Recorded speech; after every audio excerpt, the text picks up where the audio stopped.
The following is an AZPM original production. For AZPM, I'm Tony Paniagua, and this is Arizona Spotlight. Mark McLemore is away this week. Coming up, expanding an existing national wildlife refuge along the U.S.-Mexico border and creating a new urban refuge that would include the city of Tucson.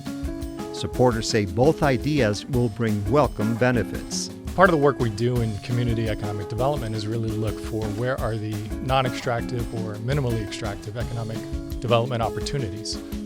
Our vision for the Santa Cruz River is a wildlife refuge stretching from Nogales to Pinal County, ideally with perennial flow through that entire stretch of river and sometime in the next decade or so. The director of Tucson Tellers of Tales joins us with information about the group that was founded in 1979. She also shares her own tale as part of our storytelling segment, the third Thursday of each month. He even shouted at me, "I will not let you go to my country until your people release my colleagues." And have you ever thought about how you'll be remembered when you're no longer around? In another story from a Tucson resident, you'll hear her thoughts as she contemplates this topic. I wonder what my children and grandchildren will consider my legacy. Hopefully, I've been able to pass on the values of respect, understanding, acceptance, and appreciation that I learned from my parents. Those stories are next on Arizona Spotlight. The Wilderness Society is a national organization with chapters in different states, and here in Arizona, the group is involved in various projects. Among them is the effort to expand Cabeza Prieta National Wildlife Refuge by about 59,000 acres next to the community of Ajo in western Pima County. Closer to Tucson, residents also want to establish the first ever urban national wildlife refuge in Arizona. In the following interview, we are joined by Mike Quigley, the state director of the Wilderness Society. Also here is Aaron Cooper, the executive director of the International Sonoran Desert Alliance, which is based in Ajo. We begin with Mike Quigley. We'll begin with you, Mike. Can you tell us a little bit about the Wilderness Society here in the state of Arizona? Yes, the Wilderness Society is a national environmental conservation organization. We're headquartered in Washington, D.C., but we have offices throughout the country, including here in Tucson, where I serve as the Arizona State Director. So anything happening within the state of Arizona, local initiatives like we'll maybe talk about in a few minutes, and then also national things like solar energy policy on public lands. If it touches down in Arizona, I work with my colleagues elsewhere on that. And Aaron Cooper, you are the executive director of the International Sonoran Desert Alliance, sometimes called ISDA. Can you tell us what that organization does and how long has it been around? Sure. So it was founded in 1993. It's a tri-national organization referring to the Tohono Nation, Northern Sonora, Mexico, and Southwest United States. And really at its core, it's a convener and a platform for collective action, founded to preserve and enrich the environment, culture, and economy of the Sonoran Desert across that tri-national region.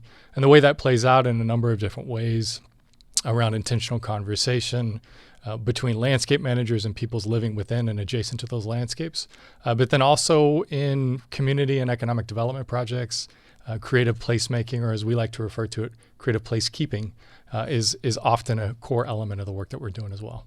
And one of the projects that you are working with in cooperation with the Wilderness Society, as well as other organizations, is turning Ajo into a gateway to Cabeza Prieta National Wildlife Refuge. Can you tell us about that, please? Sure. So part of the work we do in community economic development is really look for where are the non-extractive or minimally extractive economic development opportunities. And so one of the low-hanging fruit for communities like Ajo that's adjacent to huge tracts of public land is really to act as a gateway to those spaces and to offer authentic experience and opportunities for engagement for visitors. And Mike, where does the Wilderness Society come into play when it comes to this project? So for the expansion of the Cabeza Prieta National Wildlife Refuge, that started with us realizing that the political climate for legislative accomplishments is pretty small at the moment, unfortunately. So we were looking for other avenues to protect public lands, and we realized that the Fish and Wildlife Service and the Department of Interior can create or expand national wildlife refuges under their own authority. So we embarked on a survey, if you will, of opportunities in the West where there were expansion opportunities for existing refuges, and then also where those opportunities made good sense. Like, why should that land be part of the refuge and not under its current management? And one of the ones that rose to the top pretty early on in that assessment was this area south of Ajo and Cabeza Prieta directly adjacent to that. So when we do work, we bring some national expertise and policy and outside resources to the effort, but we really depend on local partners to accomplish a lot of what we set out to do in terms of protecting wildlife and public lands. And so with Ajo, ISDA, ISDA was a great potential partner. We started a dialogue. Everyone got along. We realized we had common outcomes that we'd like to see happen there. And we've been working on this, Aaron, maybe 2 years now? About that. And what happens next, Aaron? Good question, actually. A lot of the work that we've done so far is around community-level conversation, really pulling in our tribal partners through the Tohono Nation Legislative Council in particular, to really look at what are the needs here, what's the value proposition, why does this make sense potentially. So the next step is hopefully to see some action from the Department of the Interior on doing some of the required environmental policy work to really see what would this look like, and is this something that we could see move forward. And for example, if you became a gateway to Cabeza Prieta, it could have really positive economic impacts, I would imagine, just like visiting some other national monuments or parks in this country. You first head to this place, to the town, and then you go into these national wildlife refuges and so on. So Ajo could play that role? Absolutely. I mean, the hotels, the restaurants, all of the amenities that one might want in visiting natural and protected areas, those are the sorts of things that are being increasingly developed in the community of Ajo and adjacent communities. And how are you working on making sure that the infrastructure is ready for, let's say, doubling or tripling of the tourists, 5-10 years from now? Sure. It's sort of a game of parallel development that you can't get too far out ahead of visitation, lest you really can't support the businesses that are established. And at the same time, you can't have the businesses lag too far behind the visitation level. So it's really that ongoing community level conversation, evaluating visitation levels, and really making sure we try to hit the sweet spot of having enough visitation to really provide those economic outputs, but at the same time, not degrading the resource and not losing the character of place. So it's a bit of a balancing act. Any other major projects that you're working on right now? Let's say one or two that you can mention in Ajo? Sure. We just wrapped up a biennial trinational convening that we hold every 2 years called the Trinational Sonoran Desert Symposium, bringing folks together across 3 nations to really look at natural cultural resources, highlighting Native American tribal perspectives, and looking into the future on climate resilience and things of that nature. So that's one we're very excited about.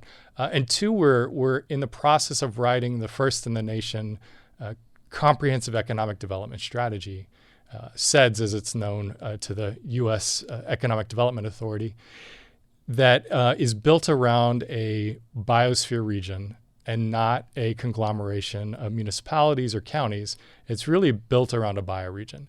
So the first time it's been done in the U.S., so we're excited to be on the bleeding edge of that and really like the way it's coming together of highlighting and prioritizing the aspirations of small communities in vast tracts of public land. Well, we look forward to following up on that one, along with other things that are happening in Ajo. Would you like to say something about that, Mike? Yeah, we've been talking a little bit about what the expansion of Cabeza Prieta National Wildlife Refuge would do for tourism and bringing folks to that part of southern Arizona and to the town of Ajo. When we started working with folks in Ajo, we realized pretty quickly that this particular section of BLM, Bureau of Land Management, public land, that's where the people in Ajo are going to recreate. And so we're looking at making this addition to the National Wildlife Refuge as a way to safeguard the quality experience that people are enjoying in that area right now, who live in Ajo, who visit Ajo, and then having that persist into the future. So it's definitely a draw for tourism. It's also immediately adjacent to Oregon Pipe Cactus National Monument, which is spectacular, particularly in wildflower season. But there are benefits both for visitors and for Arizonans in this project. And Mike, much closer to Tucson, you are also working on the Santa Cruz River Urban National Wildlife Refuge program. What is that about? That's right. That also came about through our realization that the Department of Interior and the U.S. Fish and Wildlife Service can create new refuges in addition to expanding them. And when we started talking with community leaders and folks here in southern Arizona about are there any opportunities that come to mind, a lot of people were mentioning the Santa Cruz. They're mentioning it because it is amazing how it is coming back to life after years of neglect. And a lot of that is due to the county of Pima County, the city of Tucson, local nonprofits, local community groups that are working together to restore the Santa Cruz. The difference is remarkable. It's night and day where there's water flowing now and where there's not. And so our vision for the Santa Cruz River is a wildlife refuge stretching from Nogales to Pinal County, ideally with perennial flow through that entire stretch of river and sometime in the next decade or so. And that refuge would highlight the accomplishments that Pima County, the city of Tucson, local folks have made in restoring the Santa Cruz. But then it would also bring federal resources to the table for interpretive signage, exhibits, working with local communities on invasive species management, pollinator gardens, whatever project a local community might have that is relevant to the health of the river. Fish and Wildlife Service would be an assisting partner. Aaron, thousands of people drive from Tucson to Puerto Peñasco, Rocky Point every year. They barely miss Ajo because they make a left or they head south at Y. Why would you tell these people from Tucson and surrounding areas to stop in Ajo, pay a visit? Ajo is a pretty fascinating place. As a former mining community, and now a place that really has a sort of a critical mass of creative energy built around artists and culture bearers. So I would say it's well worth the 10-mile out-of-your-way trip to take a right, go have something to eat, stay the night at one of the boutique hotels, and just enjoy the Central Town Plaza and some of the story of the place there. That was Aaron Cooper, the executive director of the International Sonoran Desert Alliance based in Ajo. The Wilderness Society's Mike Quigley says there are 101 urban national wildlife refuges across the country. The most recent one to be established, which also happens to be the closest one to Tucson, is in Albuquerque, New Mexico. For more information about the proposals around Ajo or Tucson, we'll have links on our website. Look for the Arizona Spotlight page at azpm.org. Since it was founded in 1979, Tucson Tellers of Tales has been providing an outlet for people who want to participate in the captivating skills of storytelling, folk tales, poetry, and music. The group strives to entertain and educate while empowering residents in a supportive atmosphere. Next, we hear from its director, Nooshie Motaref. She recently visited our AZPM studios for this interview. Dr. Nooshie Motaref, thank you very much for joining us. Thank you so much for inviting me. You are an author and the president of Tucson Tellers of Tales. Let's begin with this organization. When did you hear about it, and why did you decide to become involved? Well, actually, I heard about it after 2 years that I moved here in Tucson. It was perhaps 2017. And the reason I found out about them because I had finished my manuscript, the collection of Persian fairy tales and folk tales called Land of Roses and Nightingales. And I was looking for publisher, but I needed to find people that they are interested in stories. So I found the group Tellers of Tales, Tucson Tellers of Tales, and that's how I became involved with them ever since. And what is the group all about? Yes, Tellers of Tales is a group, is a non-profit organization that is not only we provide the platforms for the entertainment of the community, for community, but also we actually educate the children and also if anyone wants to tell us stories in our general meeting, during our general meeting, we can help out in that, and that's another entity of the Tellers of Tales called Story Swaps. Our main goal is for the educating and entertaining the community.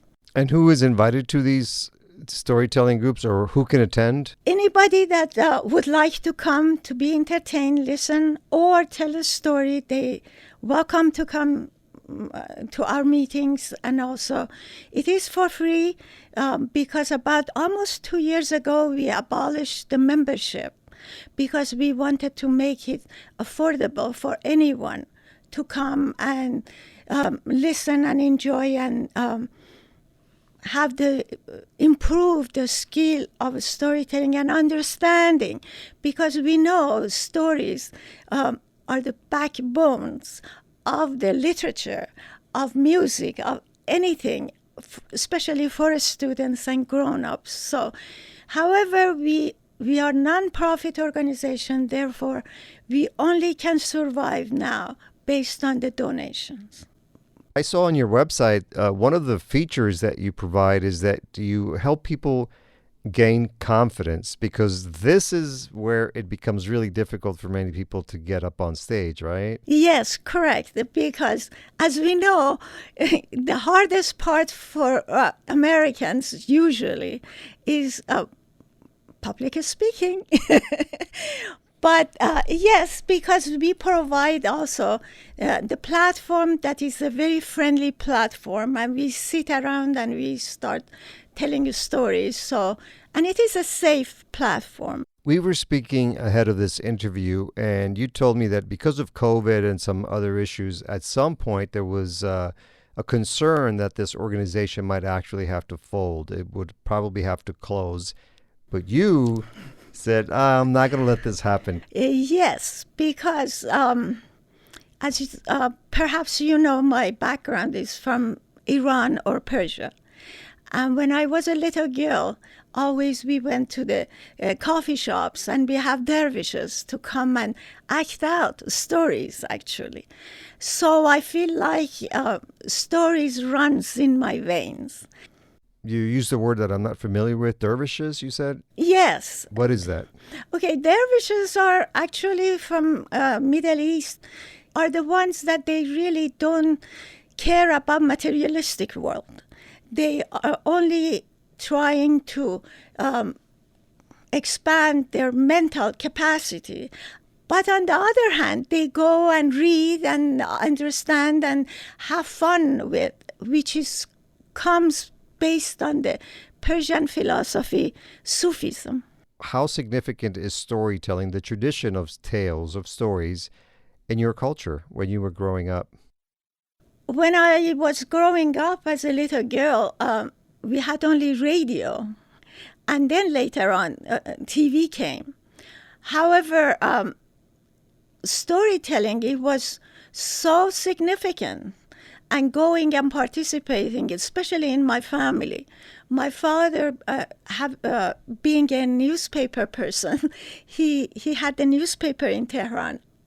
Dr. Nooshie Motaref, if anybody is listening to this interview and they've never been to an event held by the Tucson Tellers of Tales, why would you like to invite him or her to be part of that audience?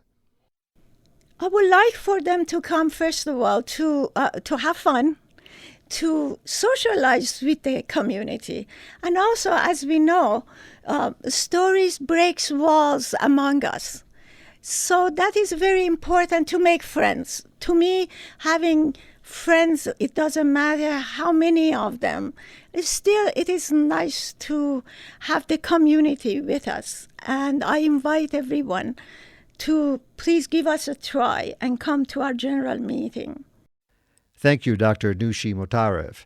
And now you'll hear a true personal story from her as part of our storytelling segment the third Thursday of each month. For context, Motaref wants you to know that after earning her master's and doctoral degrees from Florida State University in Tallahassee, she had returned to her native country.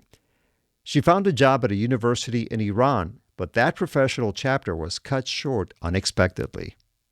I remember, it was about 30 years ago, when I fled my birth country, Iran, for something dear to me, my mother and grandmother.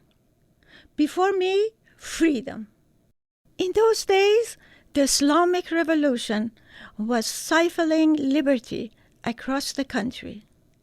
As a professor in Tehran, I was told I must cover my head. I never learned to cover my head, neither my mother nor my grandmother. So it was a bitter pill for me to swallow. Also, some Iranian students had attacked the American embassy and kept a few Americans against their will. Then the world turned against us. President Carter, with a pen stroke, revoked American visas held by Iranians, and mine was one of them. Traveling to any country was hardly possible. I tried and tried until I got a visa to Switzerland. The day after arriving in Zurich, I stood before the American consul. His angry face and refusal to shake hands with me were not good signs. He even shouted at me, "I will not let you go to my country until your people release my colleagues." Sir, I have nothing to do with those Iranian students. I am an individual in search of freedom. After he denied me a visa, I had two choices: to fly back to Tehran and live happily ever after among my family and friends, or listen to my inner voice telling me, in life, nothing stays the same. I chose the latter, rented a place, and reported my new address to the Zurich PD. There I was informed that my visa was good for only 6 weeks, not the 6 months I previously thought. However, if I registered at the university, I could stay as long as a student. At the registrar's office, my registration depended on passing written and oral exams in German. My writing was okay, but I needed lots of practice in speaking. How in the world could I find anyone to practice with? Here, I knew no one. Then a thought came to me. The following day, I hit the streets and coffee shops, saying to strangers, "Guten Morgen, guten Morgen." Some people thought I had to be a lunatic and got away from me as far as they could. Some others, however, carried on a lengthy conversation with me. Within time, I passed my exams, registered at the university, and the hostages were released. Once again, I found myself before the new American consul. To my surprise, he agreed it was in my best interest to start my new life in America. I'm sitting here with you today, not out of sheer luck, but because I let my inner voice guide me throughout my life. Earlier this year, we introduced you to Odyssey Storytelling, another organization in Tucson that welcomes stories from all members of the community. The group was founded 20 years ago by author, artist, and Tucson resident Penelope Starr. As she thought about her past accomplishments and influences, Penelope Starr began to ponder about her life and how others may remember her when she's no longer here. I'm always surprised when someone asks me about my legacy. It's not something I think about, but maybe I should. My father, Gus Pawelka, was an artist, illustrator, inventor, toy designer, and a Mr. Fix-It. And my mother, Ruth Pawelka, was a metalsmith and jeweler. They were both generous, loving souls. When they died, I cleaned out their house and found things I couldn't throw away. My father's beautiful paintings grace the walls of my family. We share my mother's handmade jewelry. I have letters and photos stored in a closet and 2 large plastic bins with my father's goofy patented inventions, like a game he invented called Jailbreak, where the players are handcuffed to the board. It never took off. Is that my father's legacy? Are the things my parents left behind my inheritance? Or is legacy something intangible? They taught me to be true to myself, to trust my instincts, and that I could do anything I set my mind on. They were always available and supportive of my harebrained schemes. I know what unconditional love feels like. They have both been gone many years, and I still carry their memory with me every day. It got me to thinking, what about my legacy? What do I have to bequest? I've always been a little uncomfortable with the thought of legacy because I'm not someone who thinks into the future. My vision is either in the moment or 2 or 3 steps ahead. I started Odyssey storytelling as a creative exploration, and it turned out to be my gift to Tucson. It was a huge learning curve and a labor of love. I didn't know it would last, but nonetheless I persisted, and I'm thrilled that Odyssey is celebrating 20 years of sharing Tucson stories. Is that my legacy? I wrote 2 books. The Radical Act of Community Storytelling, because I passionately believe in the power of storytelling. And after writing nonfiction, I turned to fiction, taking classes at Pima Community College to learn what I didn't know. Struggling, yet I persevered. My soon-to-be published novel, Desert Haven, is an ode to adventurous, outrageous women. Is that my legacy? Or is it my ability to bring people together? Is it my 20-year commitment celebrating and supporting LGBTQ older adults with senior pride? Or maybe my years as a mixed media and fiber artist? What will I be remembered for? I wonder what my children and grandchildren will consider my legacy.